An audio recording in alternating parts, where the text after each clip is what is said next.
Pipeline আর্কিটেকচারের যে সমস্যাগুলো এটাকে আমরা কি বলছি যে হ্যাজার্ড বলতেছি, মানে আমাদের যে নতুন যে প্রবলেমগুলো অ্যারাইজ হয়েছে। সো হ্যাজার্ডগুলোকে আমরা নর্মালি এই হ্যাজার্ডগুলোকে আমরা কয়েকটা ভাগে ভাগ করতে পারি।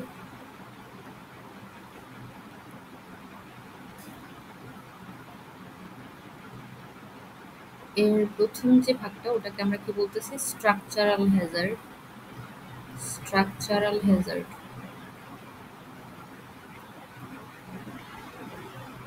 সো স্ট্রাকচারাল হ্যাজার্ড জিনিসটা কি, যে স্ট্রাকচারাল হ্যাজার্ড হলো যে আমরা একটু আগে দেখছি যে আমাদের যে মেমোরিটা আছে এর মধ্যে আমরা ডেটার জন্য আহ, যে মেমোরিটার যে অংশটাকে অ্যাক্সেস করি এটাকে বলতেছি ডেটা মেমোরি। আর ইনস্ট্রাকশনের জন্য যে মেমোরিটা অ্যাক্সেস করি ওটাকে আমরা বলতেছি ইনস্ট্রাকশন মেমোরি। এটা আমাদের আর্কিটেকচার আমরা দেখছি আগে, এই যে এই জায়গায় এই যে instruction memory, data memory. So so আমাদের যে মেইন আর্কিটেকচার যেটা সেটাতে এই ইনস্ট্রাকশনটা যে মেমোরি যে অংশটাতে রাখা আছে ওটাকে আমরা আইডেন্টিফাই করছি ইনস্ট্রাকশন মেমোরি, এবং ডেটাটা যে অংশটাতে রাখা আছে ওটাকে আমরা বলতেছি ডেটা মেমোরি।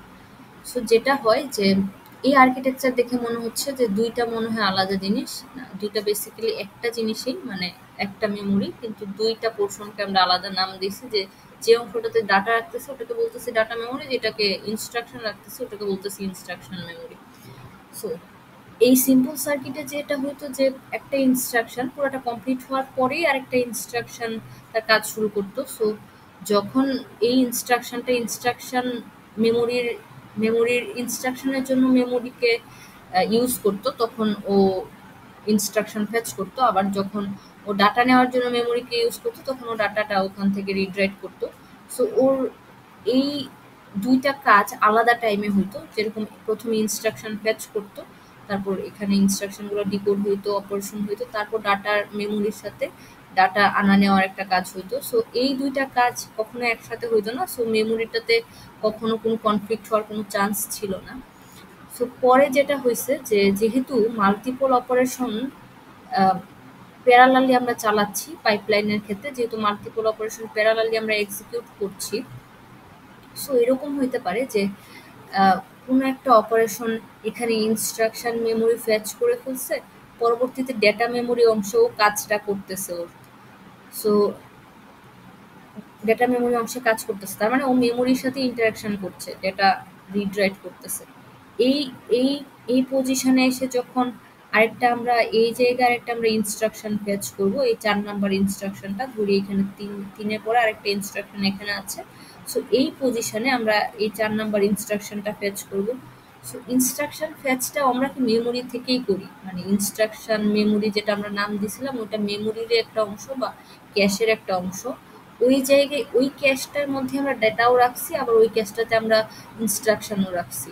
সো যখন নর্মাল অপারেশন ছিল বা নর্মাল সার্কিট ছিল তখন যেহেতু এই দুইটা কাজ আলাদা টাইমে হইতো, তো এখানে কোনো কনফ্লিক্ট হওয়ার কোনো চান্স ছিল না। কিন্তু এই মেমোরিটা যেহেতু অপারেশনগুলো প্যারালালি এক্সিকিউট হচ্ছে, এখানে এরকম চান্স থাকতে পারে যে একটা ইনস্ট্রাকশন যখন মেমোরি থেকে ডাটা নিচ্ছে ওই টাইমে আরেকটা ইনস্ট্রাকশন মেমোরি থেকে ইনস্ট্রাকশন ফেচ করতে পারে। সো একটা মেমোরিকে দুইটা ইনস্ট্রাকশন ইউজ করার চেষ্টা করতেছে। সো এই জায়গায় যেটা হয়ে যাবে যে আমাদের যে ডিভাইস যেটা বা স্ট্রাকচার যেটা ওই জায়গায় স্ট্রাকচারাল কনফ্লিক্ট হয়ে যাবে। তার মানে একই সাথে দুইটা জিনিস অ্যাক্সেস করার চেষ্টা করতেছে মেমোরিটাকে।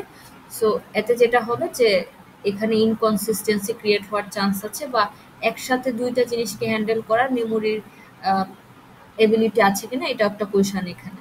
সো সো যেটা হয়েছে এই ধরনের হ্যাজার্ডটাকে আমরা বলতেছি কি স্ট্রাকচারাল হ্যাজার্ড। তার মানে পাইপলাইন বেসিসে যখন আমরা কাজ করব তখন অবশ্যই আমাদের ডাটা মেমোরিটাকে ইনস্ট্রাকশন মেমোরি থেকে আলাদা করে ফেলতে হবে, মানে দুইটা আলাদা কম্পোনেন্ট ক্রিয়েট করে ফেলা লাগবে। এখানে দেখে আমাদের আগে মনে হচ্ছিল আলাদা, কিন্তু এটা বেসিক্যালি একটাই, কিন্তু দুইটা ডিফারেন্ট টাইমে কাজ হচ্ছিল। সো যেটা করা লাগবে এখন, তার মানে মেমোরিটাকে, আমাদের যে মেমোরি বা ক্যাশ যেটা আছে এটাকে দুই ভাগে ভাগ করে ফেলা লাগবে যদি আমরা পাইপলাইনের অংশে স্ট্রাকচারালি এই হ্যাজার্ডটাকে অ্যাভয়েড করতে চাই।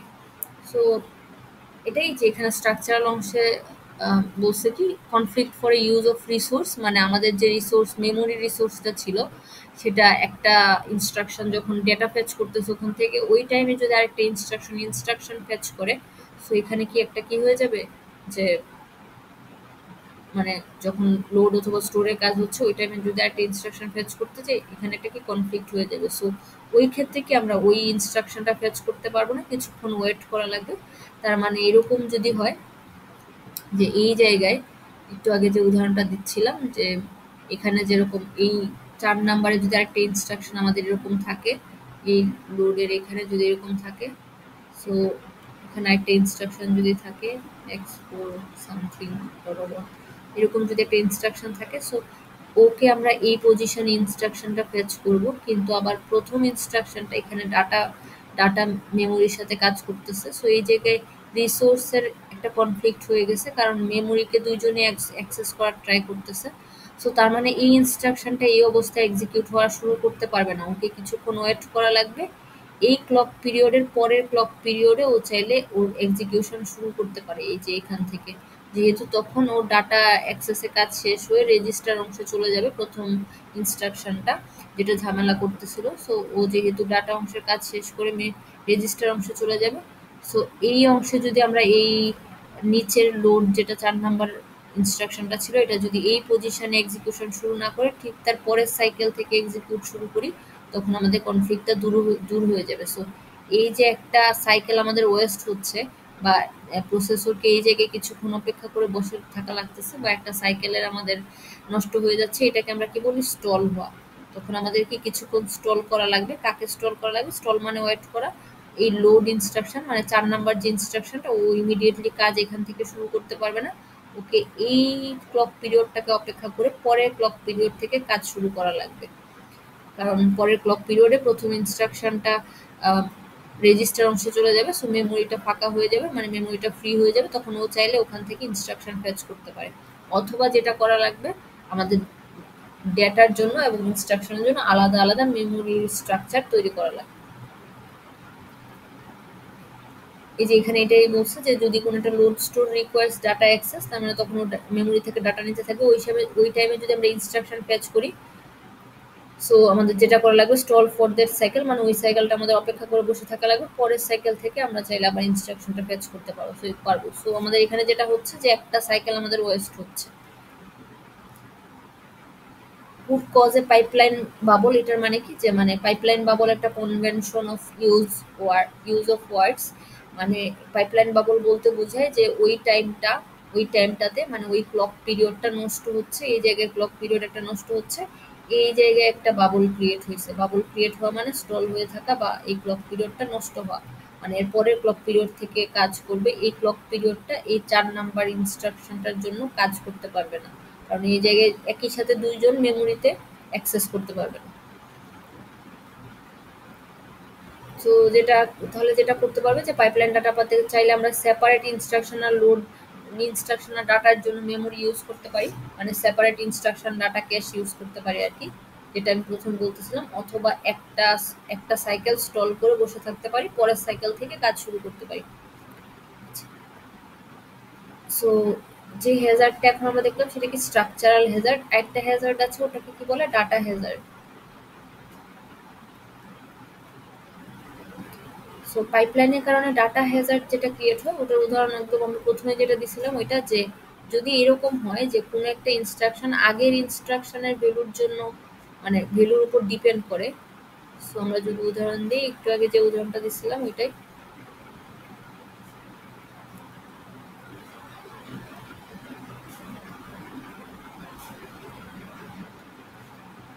সো আমি যদি আরেকটা অপারেশন নিই যেটা কি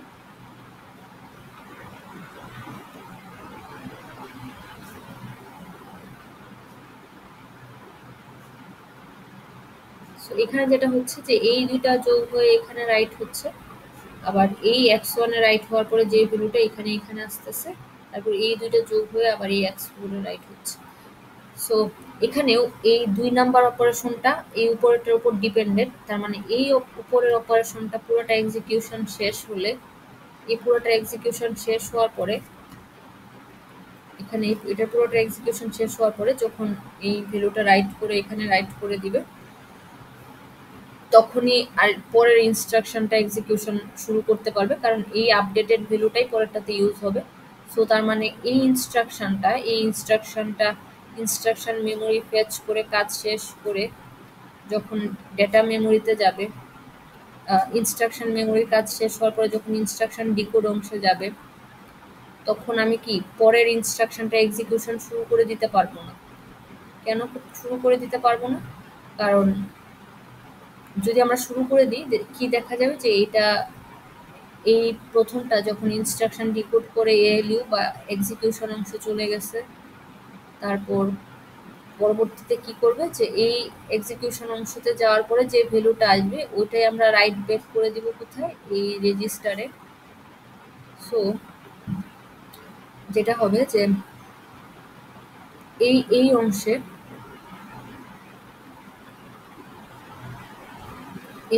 যে আমরা এই অংশে কি ছিল, হ্যাঁ ইনস্ট্রাকশন ডিকোড। সো আমরা যদি অপেক্ষা করি যে এই পুরাটার এক্সিকিউশন শেষ হবে, তারপরে ওই ভ্যালুটা আমাদের এখানে আসবে, ওইটা এই ক্ষেত্রে কেন ঝামেলা হয়ে যাবে, কারণ এখানে আমরা এই 2 নাম্বারটার জন্য এই 2 নাম্বার স্টেপেই আমরা ইনস্ট্রাকশনটা ডিকোড করে রেজিস্টার থেকে ভ্যালু রিড করে নিয়ে আসব। তখনও এই আগের অপারেশনটার কাজ শেষ হয়ে এই রেজিস্টারে রাইট হয়নি, তার মানে আমাদের x1 এর নতুন ভ্যালুটা আমরা এখানে রিড করে আনতে পারবো না, পুরাতন যে ভ্যালুটা ছিল ওটা নিয়ে আসবো, ওটা নিয়ে কাজ করা শুরু করে দিব এই জায়গায়। তখন ও এখানে রাইট করবে, রাইট ব্যাক যে অপারেশনটা ওটা কমপ্লিট করবে। সো এখানে যেটা হবে যে 2 নাম্বার অপারেশনটা যেহেতু আগেরটার উপর ডিপেন্ডেন্ট, কিন্তু আমরা যদি প্যারালালি এক্সিকিউশন শুরু করে দিই, ও যখন এই জায়গায় x1 এর ভ্যালুটা রিড করবে এই অংশে ইনস্ট্রাকশন ডিকোড অংশে, তখন ও x1 এর পুরাতন ভ্যালুটা নিয়ে আসবে। যেহেতু আগের অপারেশনটা কাজ শেষ করে রাইট ব্যাকের কাজ শেষ করে এখনো x1 এর ভ্যালুটা রাইট করে দেয়নি, তার মানে এই 2 নাম্বারটা যখন দ্বিতীয় ধাপে এসে ওর ভ্যালুটা রিড করে আনবে, তখন পুরাতন ভ্যালুটা ওর কাছে থাকবে এবং পরের অপারেশনগুলো ও কি করবে, পুরাতন ভ্যালুটার উপরই করবে। কিন্তু নিয়ম অনুযায়ী এরকম হওয়ার কথা ছিল যে এই x1 এর যে আপডেটেড ভ্যালুটা সেটা এখানে ইউজ হওয়ার কথা ছিল। সো এই কারণে যেটা হবে যে আমরা এখানে চাইলেই পরের এই প্রথমটা ইনস্ট্রাকশন ফেচ ইউজ করার পরের ধাপেই পরের সাইকেলে আমরা চাইলে দ্বিতীয় অপারেশনটা শুরু করে দিতে পারবো না, কারণ দ্বিতীয় অপারেশনটা অ্যাকচুয়ালি প্রথম অপারেশনটার উপর ডিপেন্ডেন্ট। সো এই যে ডেটার ডিপেন্ডেন্সি, এটাকে আমরা কি বলতেছি, ডেটা হ্যাজার্ড। সো এখানে এরকম একটা উদাহরণ দিচ্ছে, দেখেন যে এখানে কি যে এডিশন অপারেশনটা কি x0 x1 অ্যাড হয়ে x19 এ যাচ্ছে, পরের ধাপে আবার কি এই x19 থেকে x3 বিয়োগ হয়ে x2 তে যাচ্ছে। এই x19টা যেহেতু এই আগের ধাপের x19 এর উপর ডিপেন্ডেন্ট, তার মানে এই x0 আর x1 যোগ হয়ে যে ভ্যালুটা হবে এই আপডেটেড ভ্যালুটা আমরা এখানে দরকার। কিন্তু আমরা যদি এই ধাপে কাজ শুরু করে দিতাম, আমরা কি আপডেটেড ভ্যালুটা পাইতাম না। আমরা এখানে দেখতে পাচ্ছি যে এইখানে ইনস্ট্রাকশন ডিকোড যে ভ্যালুটা রিড করে আনবে, যেহেতু আগেরটা এখনো রাইট ব্যাক হয়নি, তার মানে এই ফেজে আমরা এখানে যে ভ্যালুটা রিড করে আনবো সেটা অ্যাকচুয়ালি আপডেটেড ভ্যালুটা থাকবে না, পুরাতন ভ্যালুটা থাকবে। তার মানে আমরা যদি অপারেশনটাকে কারেক্ট করতে চাই, আমাদের এই ধাপে কাজ শুরু করলে হবে না, আমাদেরকে ওয়েট করে বসে থাকা লাগবে, যখন ওর রাইট ব্যাকের কাজ শেষ হবে এই ধাপ থেকে কাজ করা শুরু করতে পারবো আমরা চাইলে। সো এখানে যেটা হবে দেখেন যে আপনার ইনস্ট্রাকশন ফেচ হয়ে গেছে, ইনস্ট্রাকশন ডিকোড হয়েছে, এক্সিকিউশন হয়েছে, এই অংশটার কাজ হয়নি, রাইট ব্যাক ওর কাজ হয়েছে। সো আপনার যেটা করা লাগতেছে, আপনি এই ধাপে তো আপনি কাজ শুরু করতে পারবেন না, কারণ এখনো আপনার রেজাল্টটা আসেনি প্রথমটার। সো এর পরের ধাপে আপনি কাজ শুরু করতে পারবেন না, তখনও আপনার রেজাল্ট আসেনি। সো এখানে এই ধাপে এসে যদি আপনি কাজটা শুরু করেন, তার মানে প্রথম 2 নাম্বার সাইকেলটাও বাদ, 3 নাম্বার সাইকেলটাও বাদ দিচ্ছেন, মানে এই 2টা সাইকেল আপনার ওয়েস্ট হয়েছে। পরের সাইকেলে এসে যদি কাজ শুরু করেন, আপনার ইনস্ট্রাকশন ডিকোডে আপনি যখন ইনস্ট্রাকশন ডিকোড ফেজে আসবেন, ততক্ষণে রাইট ব্যাক হয়ে যাবে এবং এই x19 এর ভ্যালুটা আপডেটেড হয়ে যাবে। সো আপনি ইনস্ট্রাকশন ডিকোড অংশে এসে ওই আপডেটেড ভ্যালুটাই ফেচ করে আনবেন এবং আপনার কাজ চলতে থাকবে। সো যেটা হয়েছে যে আমরা কারেক্ট রেজাল্টটা পাইছি, কিন্তু এখানে সমস্যাটা যেটা হয়েছে, যদি পাইতে চাই কারেক্ট রেজাল্ট আমাদের 2টা সাইকেল ওয়েট করা লাগছে, পরের 2 সাইকেল পরে থেকে কাজ করা শুরু করা লাগছে। আচ্ছা, সো এই জিনিসটা যেভাবে মানে এই জিনিসটার সমস্যাটা, এই ডেটা হ্যাজার্ডের সমস্যাটা যেভাবে দূর করা যায়, মানে এই সমস্যাটা যে পুরাটা এক্সিকিউট শেষ হলে তারপরে আমার ভ্যালুটা পাবো, তারপরে আমি আরেকটা ইনস্ট্রাকশনে এক্সিকিউশন করব, এই জিনিসটা একটু হালকা অ্যাভয়েড করার একটা ওয়ে হলো ডেটা বাইপাসিং।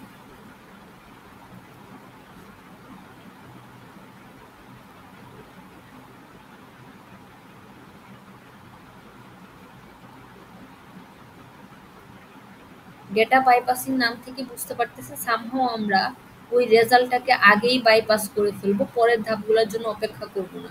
সো আমরা যদি দেখতে যাই যে আমরা অ্যাকচুয়ালি রেজাল্টটা এখানেই পেয়ে যাচ্ছি, সো রেজাল্টটা এখানে যখন পেয়ে যাচ্ছি তখন আমরা চাইলে সরাসরি এই রেজাল্টটাকে কি এখানে দিয়ে দিতে পারি। আমরা এই 2টা ধাপের জন্য কেন অপেক্ষা করে বসে থাকবো যে রাইট ব্যাক করবে তারপরে আমাদের কাছে আসবে, এই অপেক্ষাটা আমরা কেন করে বসে থাকবো আমরা। তার মানে এই ডেটা বাইপাসিং অংশটা যেটা করে যে যখনই এই এআইএলইউ অংশে এক্সিকিউশন শেষ হয়ে এই রেজাল্টটা চলে আসে, তখন এই বাকি অংশটার জন্য অপেক্ষা করে না বসে থেকে এই রেজাল্টটাকে সরাসরি এখানে আমরা কি দিয়ে দিই, যাতে আমাদের কি এক্সিকিউশনটা কি হয়, আমরা এই পরের এই সাবস্ট্রাকশনের অপারেশনটা এআইএলইউতে যাওয়ার আগেই যাতে আমাদের এখানে চলে আসে আমাদের ভ্যালুটা। সো আমরা যদি এটা একটু দেখি যে এটার উদাহরণটা এখানে দিয়ে দেওয়া আছে যে আমরা কি করব, যে অপেক্ষা করে বসে থাকবো না, লাস্ট পর্যন্ত এক্সিকিউশন হবে, রাইট ব্যাক হবে রেজিস্টারে, তারপর আবার রেজিস্টার থেকে রিড করে আনবো, এটার জন্য আমরা বসে থাকবো না। আমরা যেটা করব যে ঠিক পরের ধাপে আমরা এক্সিকিউশন শুরু করে দিব। কোন ধাপে এক্সিকিউশন শুরু করব এটা ডিপেন্ড করবে কোন জায়গায় আমার ডেটাটার প্রয়োজন, কোন জায়গায় আমার ডিপেন্ডেন্সিটা। এখানে আমার ডিপেন্ডেন্সিটা কোথায়, যে আমাদের যে সোর্স রেজিস্টারগুলো আছে তার মধ্যে একটা আমার আগেরটার রেজাল্টের উপর ডিপেন্ড করে। সো আগের অপারেশনের রেজাল্ট পাচ্ছি আমি কোথায়, এই এএলইউতে। সো এই এই 1 নাম্বার সোর্স রেজিস্টারটা, এই যে হুইচ ইজ দিস ওয়ান, এটা 1 নাম্বার সোর্স, এটা 2 number source. So 1 number source রেজিস্টারটা আগেরটার রেজাল্টের উপর ডিপেন্ড করে। সো আগেরটার রেজাল্টটা আমি যদি 1 নাম্বার সোর্স রেজিস্টারের সাথে কানেক্ট করে দিই, সো আমরা ইনস্ট্রাকশন ডিকোডে যেটা পাইছিলাম ওইটাকে ইউজ করব না, এই রেজাল্ট আপডেটেড যেটা আছে এই রেজাল্টটাকে আমরা সরাসরি ইউজ করব এবং তারপর আমাদের অপারেশনটা সাবস্ট্রাকশন অপারেশনটা করব। সো আমাদের এখানে যেটা হয়েছে যে আমরা ঠিক পরের সাইকেলেই কাজ করা শুরু করে দিতে পারছি, আমাদের এরকম স্টল করে বসে থাকা লাগেনি 2 সাইকেল। সো এই জিনিসটাকে বলা হয় ডেটা বাইপাসিং বা বাইপাস করা। সো তার মানে আমাদের এখানে এক্সট্রা কি জিনিস লাগতেছে, আমাদের এখানে এক্সট্রা একটা স্টোরিং মেথড লাগতেছে, যে স্টোর করে রাখবে এই রেজাল্টটাকে, এখানকার রেজাল্টটাকে স্টোর করে রাখবে এবং পরে ইনস্ট্রাকশনগুলো চাইলে চেক করে দেখতে পারে এখানে তার জন্য কোনো আপডেটেড রেজাল্ট আছে কিনা। যদি থাকে, ধরেন এখানে x1 যখন আসবে তখন আমরা দেখবো x1 এর কোনো আপডেটেড ভ্যালু আছে কিনা, ওই x1 এর ভ্যালুটা নিয়ে তখন কাজ করা শুরু করবো। সো এটাকে আমরা কি বলতেছি, ফরওয়ার্ডিং বা bypassing. Use result when it is computed, মানে রেজাল্ট কম্পিউট হওয়ার সাথে সাথে ইউজ করে ফেলবো, পরের ধাপগুলোর জন্য অপেক্ষা করে বসে থাকবো না। Don't wait it to be stored in register.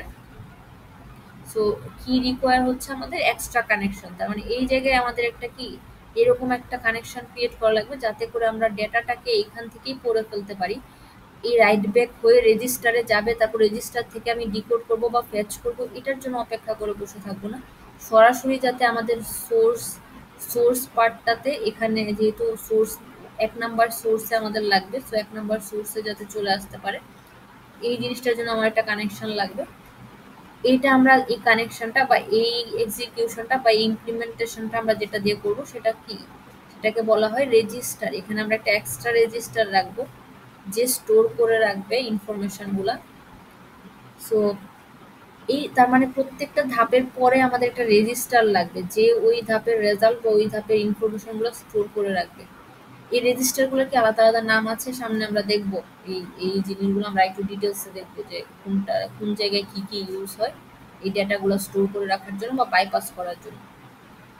আচ্ছা, এখন কথা হলো যে সব জায়গায় কি এরকম বাইপাস করা যাবে, বা সব জায়গায় কি, মানে এই উদাহরণটাতে আমরা দেখতে পারতেছি বাইপাস করে ফেলা যাচ্ছে। সব জায়গায় কি এরকম বাইপাস করা যাবে? যদি এরকম হইতো যে আমাদের রেজাল্ট অ্যাকচুয়ালি এইটার উপর ডিপেন্ড করতেছে না, আমাদের রেজাল্ট অ্যাকচুয়ালি কিসের উপর ডিপেন্ড করতেছে, যে এটার উপর ডিপেন্ড করতেছে না, আমাদের রেজাল্টটা ডিপেন্ড করতেছে, ধরেন যে আমি আমার অপারেশনটা এরকম এডিশন অপারেশন না হয়ে আমার অপারেশনটা লোড। সো লোড অপারেশনটা কিরকম, যে আমি x1 এ লোড করবো একটা ভ্যালু, কোনো একটা কোনো একটা রেজিস্টার থেকে আমি x1 এ, কোনো একটা মেমোরি অ্যাড্রেস থেকে আমি x1 এ লোড করব। সো এই লোডের ক্ষেত্রে আমাদের instruction fetch, instruction decode, execution, এই জায়গায় এসে ভ্যালুটা আমাদের অ্যাকচুয়ালি আমাদের রেজাল্টটা না, বা আমাদের x1 এর ভ্যালুটা না, এটা আমাদের একটা অ্যাড্রেস ক্যালকুলেট হয়েছে এখানে। এই অ্যাড্রেস থেকে আমরা মেমোরিতে যাব, মেমোরির যে জায়গায় মেমোরিতে ভ্যালুটা আছে ওইটা রিড করব, ওইটাকে রাইট ব্যাক করে এই জায়গায় আসার পরে আমাদের কাছে রেজাল্ট আসতেছে, মানে যখন আমরা এই x1 এ রাইট ব্যাক করে দিচ্ছি, অথবা এখানে মেমোরি থেকে সরাসরি এখানে যদি আমরা কোনোভাবে স্টোর করতে পারি, যে মেমোরি থেকে রেজিস্টারে রাইট করার, মানে রেজিস্টারে তো রাইট করবো, পাশাপাশি আমরা এই জায়গায় ইনফরমেশনটা রেখে দিব, তখন আমরা বাইপাস করতে পারি। কিন্তু যদি আমরা পরের ধাপে কাজ শুরু করে দিই, আমার পরের ইনস্ট্রাকশনের জন্য, হুইচ ইজ সাবস্ট্রাকশনের জন্য, এক্সিকিউশনের কাজ তো শেষ হয়ে গেছে। এই জায়গায় রেজাল্টটা আমার পাওয়ার পরে আমার কি এই রেজাল্টটা দিয়ে কোনো কাজ হবে? মানে আমার তো x1, তার মানে ও অ্যাকচুয়ালি প্রিভিয়াস, বা x1 এর যে প্রিভিয়াস ভ্যালু ওইটা দিয়ে কাজ করে ফেলছে অলরেডি, অলরেডি রেজাল্ট চলেও আসছে সাবস্ট্রাকশনে। সো লোডের যে রেজাল্টটা, যে আপডেটেড রেজাল্টটা, এটা তো আমি পাচ্ছি এই জায়গায়। সো এই জায়গায় রেজাল্টটা পাওয়ার পরে আমরা আমরা কোনোভাবেই যদি দুই দুই নাম্বার সাইকেলেই কাজ শুরু করে দিই, কোনোভাবেই আমরা কি এইটা এএলইউ তে দিতে পারবো না, বা এক্সিকিউশন অংশে দিতে পারবো না, কারণ অলরেডি এক্সিকিউশন শেষ, ওর রেজাল্ট অলরেডি দিয়ে দিছে এখানে। এখন আমি এই জায়গায় উপরেরটার রেজাল্ট পাইছি, সো আমরা অ্যাকচুয়ালি পুরাতন x1 এর ভ্যালুটা দিয়েই কাজ করে ফেলছি। সো এটা ডিপেন্ড করে কি অপারেশন আছে, অপারেশনের সিকোয়েন্স গুলা কি। তার মানে এই জায়গায় আমি যদি এই রেজাল্টটা বাইপাস করতে চাইতাম, আমি যদি একটা সাইকেল স্টল করে এখানে স্টল করে পরের সাইকেল থেকে শুরু করতাম, যে এখান থেকে ইনস্ট্রাকশন ফেচ করতাম, তারপর এই সাইকেলে আবার এখানে ইনস্ট্রাকশন ডিকোড করতাম, তারপর এখানে এক্সিকিউশনের কাজটা করতাম, তাহলে আমি আমি কি বাইপাসিং এর কাজটা করতে পারতাম। এই জায়গায় যখন আমি এক্সিকিউশনের কাজটা করব, আমি চাইলে এখানে বাইপাস করে এনে এই জায়গায় দিতে পারবো। সো আমার কি স্টল লাগবে নাকি লাগবে না, নাকি একটা স্টল লাগবে নাকি দুইটা স্টল লাগবে, এটা ডিপেন্ড করবে আমাদের সিকোয়েন্স গুলার উপর। সিকোয়েন্সটা কিভাবে আছে, আমার যে আমি দেখতেছি কি লোডের ক্ষেত্রে যেহেতু রেজাল্টটা এই জায়গায় পাচ্ছি, তার মানে আমাকে অবশ্যই একটা স্টল দেওয়াই লাগবে। পরের স্টল দিয়ে যদি আমি পরের 3 নাম্বার সাইকেল থেকে যদি আমি এক্সিকিউশন শুরু করি, ইন দ্যাট কেস আমি ডেটাটাকে বাইপাস করে এই এএলইউ তে ডেটাটা যাওয়ার আগেই আমি আপডেটেড ডেটাটা পেয়ে যাব, এবং আপডেটেড ডেটাটা দিয়ে আমার এক্সিকিউশনটা হবে। সো যখন রেজাল্টটা আপডেটেড ডেটা দিয়ে অপারেশনটা করার পরে যে রেজাল্ট আসবে ওই রেজাল্টটা পাবো আমরা। সো এটা নিয়েই আর কি আমাদের কথা, এই যে এখানে এই লোডের ইনস্ট্রাকশনে নিয়ে আসছে একটা উদাহরণ। সো এখানে আমরা দেখতেছি যে এইখানে আমাদের একটা স্টল দেওয়াই লাগতেছে, আদারওয়াইজ আমরা কোনোভাবেই যদি স্টল না দিতাম আমাদের এই ভ্যালুটা কোনো কাজের হইতো না। সো আমাদের একটা স্টল দেওয়া লাগতেছে বা একটা সাইকেল ওয়েস্ট হচ্ছে। সো হুইচ ইজ, তারপর ওয়েস্ট করার পরে আমরা এখান থেকে মেমোরি থেকে সরাসরি যে ভ্যালুটা পাচ্ছি এটা এখানে পাস করে দিতে পারছি, এবং আমাদের রেজাল্টটা এই সাবস্ট্রাকশনের রেজাল্টটা কারেক্ট পাবো তখন, যে আপডেটেড x1 এর উপরেই আমাদের কাজটা হচ্ছে। সো এই সমস্যাগুলো কখন অ্যারাইজ করে, যখন আমাদের অ্যাকচুয়ালি ব্যাকওয়ার্ডলি ডেটা ফ্লো করা লাগে, যেরকম রাইট ব্যাকের ক্ষেত্রে, ব্যাকওয়ার্ড ডেটা ফ্লো এর ক্ষেত্রে যেটা হয় যে যখন আমরা এই এডিশনের গুলাও ক্ষেত্রে কি ব্যাকওয়ার্ড ছিল, যে আমরা রাইট ব্যাক করা লাগতো। সো এই ক্ষেত্রে দেখা যেত যে আমাদের একটা জিনিস আপডেট হচ্ছে, মানে একটা রেজিস্টার আপডেট হচ্ছে। সো এই পরের ইনস্ট্রাকশনটাই যদি ওই রেজিস্টারটা ইউজ করে, এই ডেস্টিনেশন রেজিস্টারটাই সোর্স হিসেবে ইউজ করে, তখন দেখা যেত যে আমাদের একটা কি ঝামেলা হয়ে যেত, কারণ আমাদের উপরে ইনস্ট্রাকশনটার উপর আমরা কি ডিপেন্ডেন্ট, উপরের ডেস্টিনেশনটার উপর আমার সোর্সগুলা ডিপেন্ডেন্ট। সো উপরের ডেস্টিনেশনটাকে তো আগে পরিবর্তন হওয়া লাগবে, পরে না হয় আমার সোর্সটা নিয়ে আমি কাজ করা শুরু করবো। সো যখন ডেটা যখন ব্যাকওয়ার্ড ফ্লো হয় তখনই সমস্যাটা হয়। সো সো এভাবেই মানে এটাই যে আমাদের ইনস্ট্রাকশনটা অ্যাকচুয়ালি কোন সাইকেল থেকে এক্সিকিউশন শুরু করব, এটা ডিপেন্ড করবে যে আমার উপরে ইনস্ট্রাকশনটা কি, বা উপরে ইনস্ট্রাকশনের রেজাল্ট অ্যাকচুয়ালি আমি কোন পজিশনে যায় পাইতেছি, ওটার উপর ডিপেন্ড করবে। কারণ তুমি আমরা তো চাইলেই এই ডেটাটাকে ব্যাকওয়ার্ডলি ফ্লো করে এখানে দিতে পারবো না।